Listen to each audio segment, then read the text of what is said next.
On Valentine's Day, V-Day demands an end to rape, incest, battery, genital mutilation and sexual slavery. V-Day believes women should spend their lives creating and thriving rather than surviving and recovering from atrocities.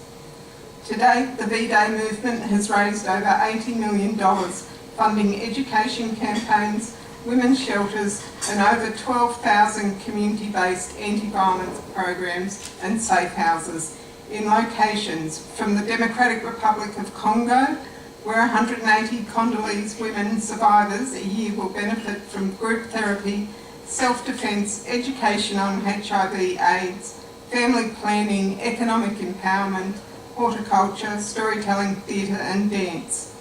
Programs are also run in the US, Haiti, Kenya, Egypt, Iraq and Mexico, where it has held community events on the missing and murdered women of Jerez. Rape and violence are not just a women's issue.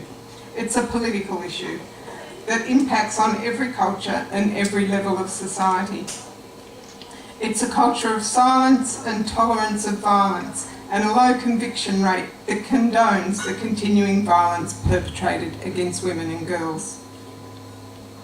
Internationally, there has recently been publicity around the outrage of a horrendous attack on a young Indian student who was so brutally raped that she died in hospital on the 29th of December. 6 men were charged with raping and murdering the 23-year-old student, with the assault occurring on a bus in a relatively affluent and heavily populated part of the city. The men from the slums in Delhi claimed they had raped the woman to teach her a lesson after she had fought back.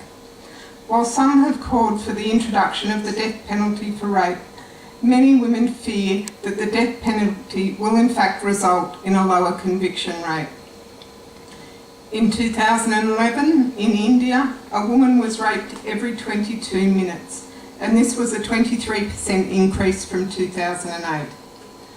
But only 1 in 4 of reported rape cases resulted in conviction.